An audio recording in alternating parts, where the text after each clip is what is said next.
नमस्कार विद्यार्थी मित्रांनो, आजच्या व्हिडिओमध्ये इयत्ता 10वी गणित भाग 2 तिमाही परीक्षा 18 ऑगस्टपासून सुरुवात होत आहे. कोल्हापूर जिल्हा मुख्याध्यापक संघाच्या वेळापत्रकाप्रमाणे 18 ऑगस्टपासून सुरू होणाऱ्या ह्या परीक्षेमध्ये या ठिकाणी ही प्रश्नपत्रिका नमुन्याची आहे. अशा पद्धतीची प्रश्नपत्रिका असते, स्वरूप हेच असतं. त्या अनुषंगानं आपल्या महाराष्ट्रातल्या जवळजवळ 11 जिल्ह्यातल्या शाळांमध्ये ही प्रश्नपत्रिका वितरित केली जाते. तेवढीच विश्वासार्हता आणि अधिक दर्जेदार अशी प्रश्नपत्रिका तयार केली जाते. SSC बोर्डाच्या धर्तीवर प्रश्न असतात. SSC बोर्डासाठी उपयुक्त ठरणारे प्रश्नसुद्धा यामध्ये सरावाचे असतात. त्या अनुषंगानं या प्रश्नपत्रिकेकडे पाहावं. 20 गुणांची प्रश्नपत्रिका आहे. वेळ 1 तास आहे. प्रश्न पहिला अ. खालील प्रत्येक प्रश्नासाठी पर्यायी उत्तरे दिली आहेत. त्यापैकी अचूक पर्याय निवडा आणि त्याचे वर्णाक्षर लिहा. या ठिकाणी अलीकडं वर्णाक्षर असा शब्द प्रयोग नुकत्याच झालेल्या SSC बोर्डाच्या परीक्षेमध्ये कमी करण्यात आलेला आहे. अनेक वेळेला वर्णाक्षर न लिहिल्यामुळं उत्तर बरोबर लिहिलं जातं. म्हणजे त्या वर्णाक्षराचा जो अंक आहे तो लिहिला जातो. परंतु या ठिकाणी वर्णाक्षरच लिहावं या बांधिलकीमुळं उत्तर बरोबर धरलं जात नाही. असं होऊ नये म्हणून विद्यार्थ्यानं वर्णाक्षर लिहिलं काय किंवा त्याच्यासमोर पर्याय जो काय अचूक तो लिहिला काय, उत्तर बरोबर धरावं यासाठी वर्णाक्षराचं बंधन कमी करण्यात आलेलं आहे. प्रश्न पहिल्या अ मधला पहिला उपप्रश्न आहे. त्यामध्ये 2 उपप्रश्न आहेत. 2 गुण, प्रत्येक 1 गुण. 2 समरूप त्रिकोणांच्या संगत बाजूंचे गुणोत्तर 3/5 आहे. तर त्यांच्या क्षेत्रफळांचे गुणोत्तर पर्याय आहेत अ, ब, क, ड. 6×10 9×25 3/5 आणि 4/6. 2 समरूप त्रिकोणांच्या क्षेत्रफळांचे गुणोत्तर त्याच्या संगत बाजूंच्या वर्गांच्या गुणोत्तरा इतके असते. हे समरूप त्रिकोणाच्या क्षेत्रफळाचे प्रमेय आपणास माहीत आहे. म्हणून 3चा वर्ग 9, 5चा वर्ग 25. अचूक पर्याय ब. या ठिकाणी ब ओके किंवा 9.25. दुसरा आहे खालीलपैकी कोणते पायथागोरसचे त्रिकोण आहे. केवळ आणि केवळ क पर्याय 3, 4, 5. कारण 3चा वर्ग 9, 4चा वर्ग 16, 16 आणि 9 25 म्हणजे 5चा या ठिकाणी 5चा वर्ग 25. ओके, म्हणजे 3चा वर्ग अधिक 4चा वर्ग यांची बेरीज 5च्या वर्गा इतके येते. म्हणून 3, 4, 5 हे पायथागोरसचे त्रिकोण आहे. दुसऱ्या इतर 3 पर्यायामध्ये असं घडू शकत नाही. ब. खालील उपप्रश्न सोडवा. पहिला, जर त्रिकोण ABC समरूप त्रिकोण PQR, AB बरोबर 2, BC बरोबर 4, PQ बरोबर 3 तर QR शोधा. या ठिकाणी 2 त्रिकोण समरूप आहेत. समरूप त्रिकोणाच्या संगत भुजा प्रमाणात असतात. AB भागिले त्रिकोण ABC समरूप त्रिकोण PQR. म्हणून AB भागिले PQ बरोबर BC भागिले QR बरोबर AC भागिले PR. समरूप त्रिकोणाच्या संगत भुजा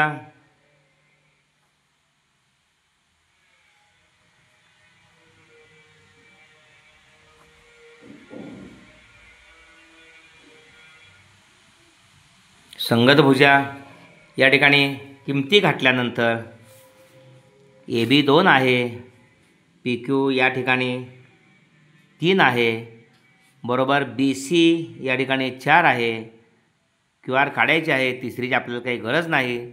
तिरकस गुणाकार QRला म्हणून QRला गुणिले 2 बरोबर 4ला गुणिले 3. QR बरोबर 4 गुणिले 3 भागिले 2.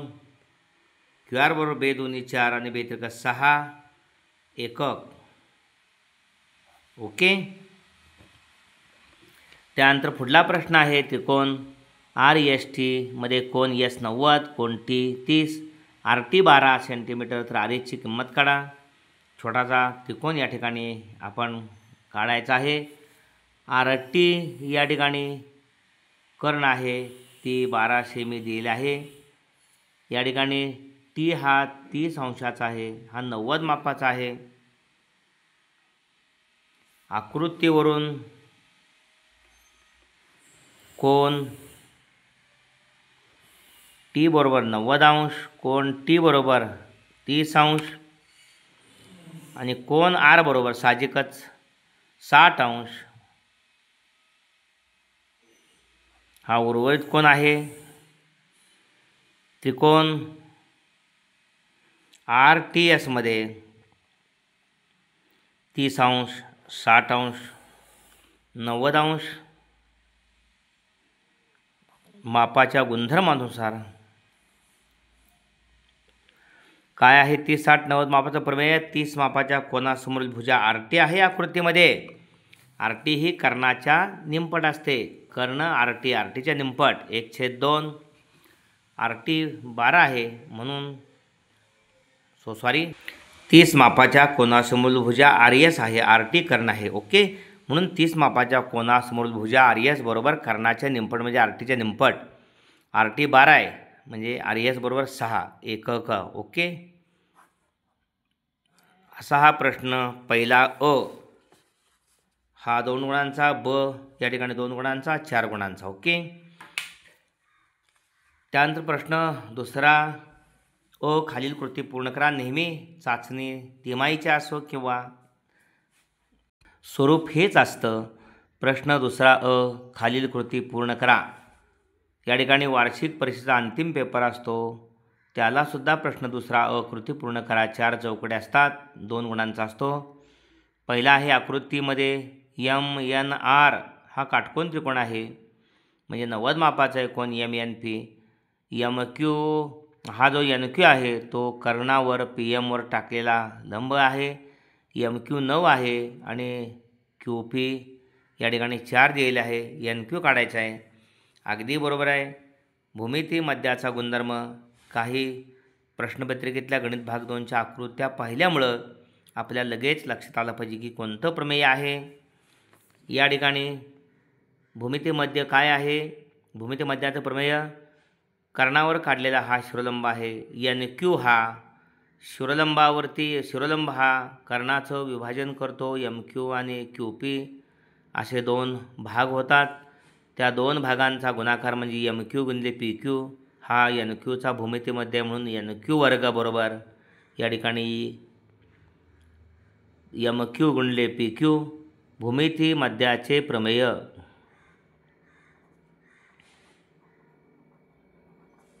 भूमिती मध्याचे प्रमेय NQ बरोबर NQ वर्गाचे NQ वर्गमूळ MQ गुणिले QPचं वर्गमूळ वर्गमुळात या ठिकाणी MQ गुणिले QP गुणिले QP. MQची 9 किंमत आहे आणि QPची 4. NQ बरोबर 9 गुणिले 4. ओके, पहिली रिकामी जागा भूमिती मध्याचे प्रमेय, दुसरी MQ गुणिले QP हेच फक्त वर्गमुळात 9 गुणिले 4. पुढं NQ बरोबर वर्गमुळात 36 root 36. NQ is equal to 6. 36चं वर्गमूळ 6. ओके, प्रश्न दुसरा ब खालील उपप्रश्न सोडवा. कोणतेही 2 या ठिकाणी 4 गुण आहेत. 3 प्रश्न असतात, प्रत्येकी 2 गुण. पहिला एका चौरसाचा कर्ण 10 सेमी आहे तर त्याच्या बाजूची लांबी काढा. या ठिकाणी चौरसाचा कर्ण आपलं सूत्र आहे. चौरसाचा कर्ण हा एकरूप बाजूंच्या वर्गमुळात 2 पट असतो. मग चौरसाचा कर्ण या ठिकाणी 10 दिलेला आहे. 10 कर्णी 2 याला भागिले येणार आहे बरोबर एकरूप बाजू. इथं एकरूप बाजू आवश्यक आहे. ओके, एकरूप बाजू किंवा चौरसाची बाजू. चौरसाची बाजू गुणिले वर्गमुळात 2. चौरसाची बाजू काढायची असेल तर वर्गमुळात 2 हे चौरसाच्या बाजूला गुणिले असल्यामुळे ते भागिले येणार. म्हणून आता या ठिकाणी छेदस्थानी वर्गमुळात 2 कर्णी 2 अपरिमेय संख्या आहे, तिथं 2 यावं म्हणून छेदस्थानी वर्गमुळात 2 गुणिले वर्गमुळात 2 गुणल्यामुळं आपल्याला छेदस्थानी 2 मिळेल. म्हणजे चौरसाची बाजू बरोबर 10 वर्गमुळात 2 भागिले 2 बरोबर चौरसाची बाजू. त्यामुळे चौरसाची बाजू 2 न 10ला भागलं 5 आलं. 5 वर्गमुळात 2 सेमी. ओके, चौरसाची बाजू विचारलेली आहे ती 5 वर्गमुळात 2 सेमी. त्यानंतर त्रिकोण MNP मध्ये कोण N चा दुभाजक NQ आहे. जर एम एन बरोबर 5, पी एन बरोबर 7, एम क्यू बरोबर 2.5 तर क्यू पीची किंमत काढायची. लगेच लक्षात आपल्या आकृतीवरून आलं पाहिजे की कोन दुभाजकाच्या गुणधर्मानुसार या ठिकाणी हा जो कोन एम एन पी तयार झाला आहे तो एम एन आणि एन पी या भुजांनी त्यांचं गुणोत्तर एका बाजूला एम एन भागिले एन पी बरोबर एम क्यू भागिले क्यू पी हा कोन दुभाजक त्याच्या समोरील भुजाला एन या कोणाच्या समोरील भुजेला एम क्यूला क्यूमध्ये छेदतोय त्याचं विभाजन करतोय त्यांचं गुणोत्तर एम क्यू भागिले क्यू पी हे दुसऱ्या बाजूला आणि एका बाजूला एम एन भागिले एन पी. ओके, कोन दुभाजकाच्या गुणधर्मानुसार.